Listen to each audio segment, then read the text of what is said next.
Hai, perkenalkan saya Gede Arista Gunawan. Saya arsitek, studio saya bernama Bali Design, berkedudukan di Kota Denpasar, Bali. Saya salah satu dari arsitek profesional di Indonesia.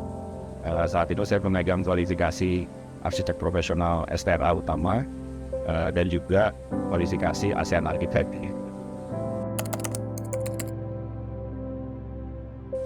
Saya menamatkan pendidikan arsitektur di Bandung, Jawa Barat pada tahun 1999.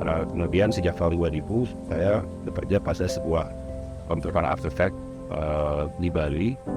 Mulai sejak saat itu saya mengalami masih kerja di beberapa konsultan baik skala lokal, nasional, konsultan MK.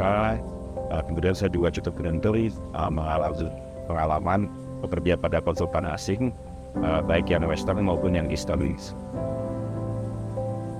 Awal bekerja di Bali cukup unik ya pengalaman saya karena mayoritas pekerjaan arsitek di Bali berhubungan dengan arsitektur hospitality. Artinya pekerjaan arsitektur di Bali sebenarnya berhubungan dengan industri pariwisata, seperti misalnya hotel, resort, villa, akomodasi, dengan tinggal mewah dan sejenisnya. Awal mula Bali Design. Sejak tahun 2002, saya punya sejenis cita-cita untuk merintis studio arsitektur sendiri. Tapi di sisi lain saya sangat menyadari bahwa saya masih kurang wawasan tentang dunia arsitektur itu sendiri di dunia profesi ya. Kemudian rasanya banyak hal yang saya belum tahu dan banyak sekali hal yang harus saya pelajari dan bisa saya pelajari. Berkata dari itu maka saya memutuskan untuk mencari pengalaman kerja dulu dari tempat-tempat kerja yang saya lakoni dan juga belajar dari Benas Cipta. Pada tahun 2004 saya memberanikan diri untuk merintis studio Bali Design secara kecil-kecilan. Awalnya bermula dari boleh dibilang sebuah sudut ruang tamu pada tempat saya. Pekerjaan-pekerjaan yang kami tangani saat itu boleh dibilang cukup kecil ya, mulai dari renovasi, kemudian rumah satu arah, fit out, interior fit out, dan sejenisnya. Ada juga proyek-proyek yang sifatnya proposal. Tim kerja kami saat itu boleh dibilang kecil. Saya memiliki seorang karyawan dan beberapa adik-adik mahasiswa arsitektur yang melakukan kerja paket. Hingga akhirnya kira-kira pada tahun 2006 kami mendapatkan kesempatan tantangan sebuah proyek yang boleh dibilang sangat signifikan, sangat besar bagi kami saat itu, dan bisa menjadi selain proses pembelajaran juga bisa menjadi pintu kami menuju ke pekerjaan-pekerjaan lainnya yang lebih besar. Pada saat itu sambil merintis Bali Design, saya masih bekerja pada konsultan arsitek asing.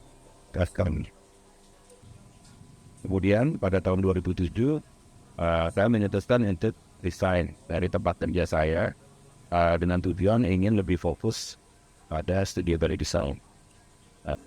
Berharap akan ada pekerjaan-pekerjaan berikutnya yang juga nantang dan bisa membuat kami berkembang. Tapi pada kenyataannya tidak semoga harapan tersebut. Ternyata menjalankan sebuah studi arsitek banyak sekali tantangan dan kendala yang harus kita hadapi, baik tantangan dari luar maupun tantangan dari dalam diri ya. Saya memutuskan bahwa suka tidak suka, jika Bali Design ingin berkembang maksimal, saya harus menjalaninya sepenuh hati dan totalitas, boleh dibilang berserah diri pada pekerjaan itu. Kemudian saya memutuskan untuk resign kembali dan kembali fokus pada Bali Design. Selanjutnya pada awal tahun 2009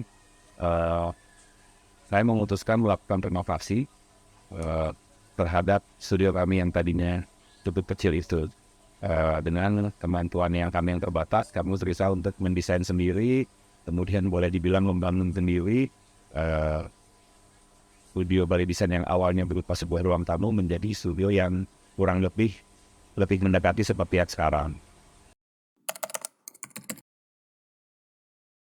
Selama berpraktek sebagai aspek profesional, boleh dibilang cukup banyak hal-hal yang menarik dan unik yang pernah kita alami ya.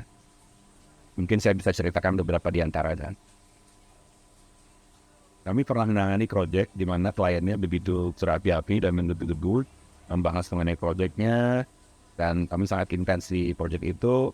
Dan ternyata dalam perjalanan ini kami baru ketahui bahwa ternyata tanah untuk proyek tersebut belum dimiliki atau belum dibeli. Sehingga kami harus bersabar dulu supaya klien mendapatkan tanah yang tepat, baru kemudian kami melanjutkan proyek kami. Ya unik juga karena itu hal yang baru bagi kami. Ada juga pengalaman unik di mana suatu malam sudah cukup larut, saya dihubungi oleh sepasang klien yang meminta untuk bertemu dan berbincang-bincang santai di sebuah warung di Ubud yang notabene cukup jauh dari rumah saya di Denpasar. Karena pembicaraannya di telepon cukup menarik, saya memutuskan untuk ke Ubud dan bertemu dengan mereka. Selanjutnya itu menjadi sebuah perbincangan yang cukup hangat sampai malam. Dari situ boleh dibilang tercipta chemistry antara saya dengan klien tersebut. Selanjutnya kami diberitahu bahwa klien tersebut belum memiliki tanahnya. Namun klien tersebut minta diberi waktu beberapa bulan karena katanya dia akan memfikskan pilihan tanahnya. Tapi kali itu saya diberikan kesempatan untuk memilih site bagi proyek tersebut. Tentunya luar biasa. Selanjutnya akhirnya kami menjalani proyek tersebut dengan berbagai tantangannya hingga selesai, dan boleh dibilang menjadi salah satu proyek yang membanggakan bagi kami. Proyek tersebut bernama Villa Amori.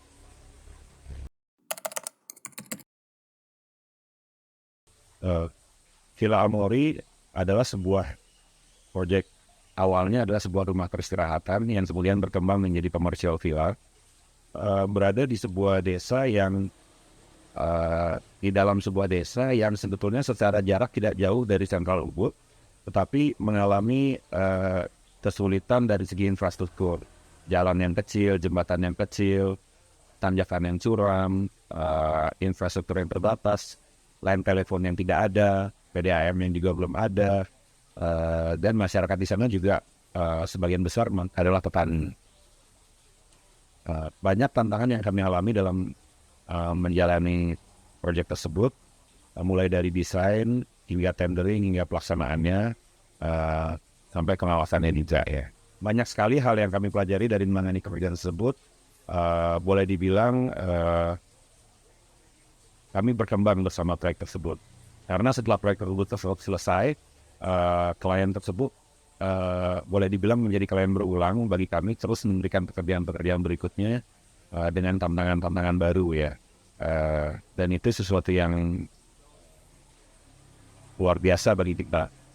Bila mana ada klien yang merasa puas dan kemudian kembali memberikan pekerjaan lagi bagi kita.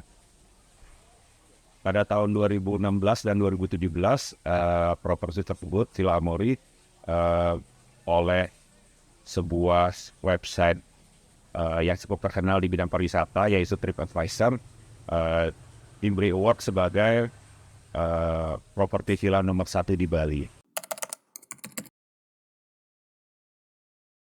Untuk adik-adik mahasiswa di Indonesia, ada beberapa hal yang ingin saya pesankan ya, agar kalian bisa lebih maju berkembang ke depannya. Saya menyarankan agar dalam menjalani masa kuliah, jangan hanya berorientasi kepada nilai semata atau IPK semata, melainkan agar benar-benar melakoni masa kuliah dengan lebih enjoy, lebih eksploratif, sehingga mengerti bahwa proses kerja itu adalah bagian yang memang seharusnya menjadi sebuah proses yang menyenangkan. Saya melihat banyak terjadi setback atau kemunduran pada mahasiswa arsitek di Indonesia akibat menjalani masa pandemi. boleh dibilang bisa dimengerti karena selama pandemi tentunya akan sulit sekali bagi adik-adik untuk bisa bepergian kemana-mana, kemudian kesempatan untuk belajar di luar, termasuk kuliah secara interaktif dan lain sebagainya.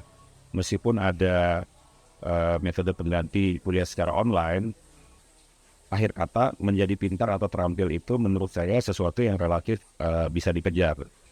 Tapi attitude merupakan hasil dari proses pembentukan yang lebih panjang, jauh lebih panjang, baik di keluarga, di kampus, maupun di masyarakat. Berikutnya yang saya ingin sarankan juga kepada adik-adik adalah agar lebih paham mengenai spektrum kerja arsitek. Karena sesungguhnya spektrum kerja arsitek itu luas sekali, tidak hanya terbatas sebagai perancang atau desainer, tapi juga di bidang lain-lain seperti misalnya pengawasan, penelitian, quantity surveying, dan masih banyak sekali hal-hal lainnya, termasuk menjadi volumeist, menjadi kritikus arsitektur, dan lain-lain. Terakhir, saya menyarankan adik-adik agar cerdas dalam memilih tempat mencari pengalaman kerja, karena banyak sekali pilihan tempat kerja di luar sana.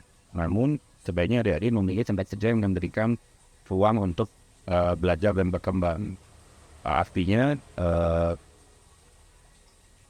agar bisa mengaktualisasikan diri melalui tantangan-tantangan pekerjaan dan interaksi-interaksi yang terjadi baik dengan sesama pekerja ataupun dengan hierarki yang lebih tinggi seperti misalnya pimpinan atau prinsipal arsitek.